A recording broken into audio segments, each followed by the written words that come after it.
Então, a primeira coisa que a gente vai ver aqui hoje é o triângulo de vendas no Instagram.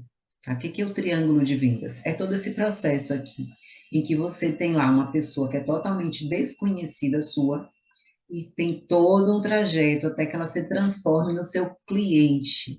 Como é que eu faço isso? Como é que funciona todo esse processo? Então, o primeiro passo, você não consegue logo conhecer uma pessoa e tentar vender. A gente já viu que isso é da mesma forma que você conhecer o seu futuro esposo e já no primeiro encontro pedir ele em namoro, pedir em casamento, ou dizer assim, vamos ter um filho junto? Não rola, né, gente? A gente já viu isso.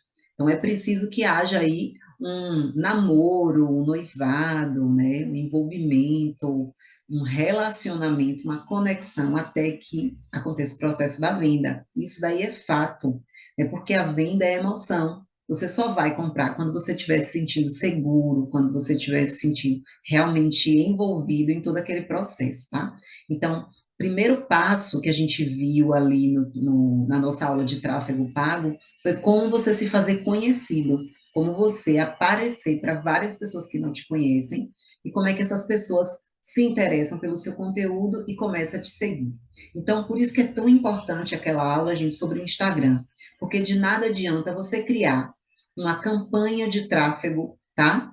Para você se transformar conhecido, né? Você faz uma campanha de alcance para várias pessoas passarem a te conhecer, e depois você vai ver que essas pessoas não vão te seguir. Por quê? Provavelmente você está fazendo alguma coisa errada, né? Você está colocando o público errado, né? Ou você está colocando a comunicação errada. Às vezes o seu público está certo, mas a comunicação que você está fazendo é totalmente errada. Vamos dar um exemplo aqui para ficar muito mais claro. Eu trabalho com um público de mulheres empreendedoras, né, mães empreendedoras. Então imagine que minha comunicação ela tem que falar com mães, com mulheres que têm essa vida corrida, que empreendem. Mas imagine que eu começo a falar sobre uma realidade de baladas, de festas. Às vezes isso não tem muita coisa a ver com a realidade da mãe, principalmente da mãe recente, que às vezes não consegue dar conta nem das tarefas de casa, imagine de festas, né? Ou então eu começo a falar sobre o empreendedorismo com termos muito técnicos, com e-commerce, sites, coisas que são muito, né, alheias à realidade da maioria das microempreendedoras que começam sem um site, que começam sem nenhum tipo de plano de negócio e que não tem uma verba para realmente investir em um gestor para fazer todo esse processo. Então, eu preciso ter uma comunicação clara, eu preciso ter uma comunicação assertiva com essa mãe, que ela está começando a empreender agora, então eu tenho que falar a linguagem dela, né? Eu tenho que encontrar a minha persona e me comunicar com ela, fazer um tipo de conteúdo que ela se identifique e ela diga, olha, é sobre isso. Essa pessoa me entende. Ela também é uma mãe empreendedora. Então, é preciso que você também pense nisso na hora que você for produzir o seu conteúdo. Tenha definido muito bem a sua persona, né, para você conseguir se comunicar bem com essa sua audiência. E aí, depois, o que, é que pode estar errado também? Pode estar errado que o seu Instagram está totalmente desorganizado. E aí, chega aquele visitante e ele fica tão chocado com a bagunça que está na sua casa que ele vai embora, tá? Então, esse seguidor aí, quer dizer, essa sua audiência que passou a ser conhecida para você, era desconhecida, passou a te conhecer, ela só vai te seguir se ela te admirar, se ela achar alguma coisa interessante. Se só for mais uma loja, ela não vai te seguir, tá bom? Então não adianta você fazer tráfego pago para ser conhecido de um bocado de gente, mas se um bocado de gente, se assim um bocado de gente não te admirar, não gostar do seu conteúdo, eles vão embora, tá? Então, a primeira parte aqui é você criar uma campanha para transformar desconhecidos em seguidores. Para isso, observa bem direitinho lá a sua persona, a sua comunicação, né, o seu perfil de Instagram, dá uma olhadinha aí para ver se você seguiu todos aqueles passinhos ali que a gente viu lá na bio, né, no feed, um feed harmônico, uma comunicação bem bacana. Depois, você tem que pegar esse seguidor e transformar na sua audiência. Qual é a diferença do seguidor para audiência, Kel?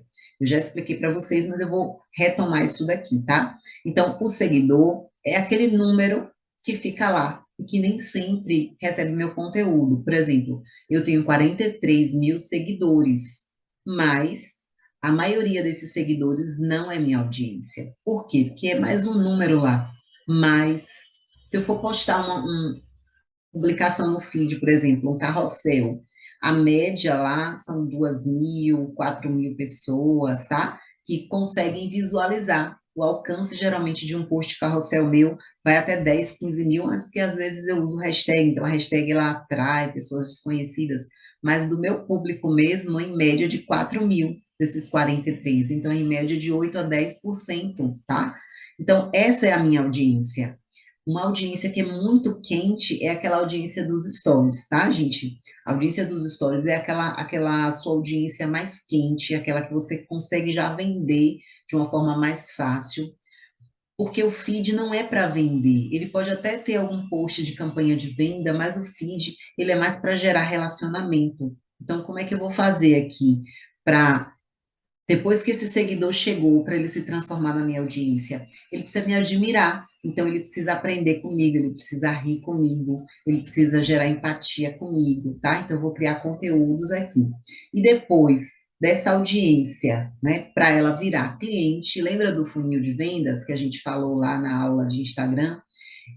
O funil ele é viradinho assim, nesse topo entra um monte de gente desconhecida, aquele topo bem grandão, mas até ele se tornar seguidor, eu estou aqui na base do funil, né? Até esse seguidor for aqui para minha audiência, ele já está descendo aqui, já mais para o fim do funil, para o fundo do funil.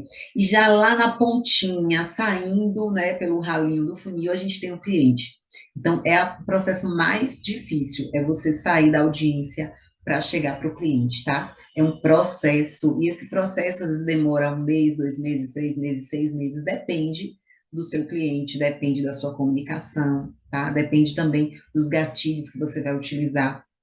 A gente vai falar na aula de vendas, que é a aula da semana que vem, sobre os gatilhos mentais, né? Processos de neuromarketing no processo de venda, que são bem bacanas para você agilizar esse processo. Então, uma venda que aconteceria aí depois de 1 mês, 2, você vai utilizar um gatilho para fazer aquela pessoa fazer o processo de compra, aquela decisão de compra naquele momento, tá? Então, a gente vai ter isso daí.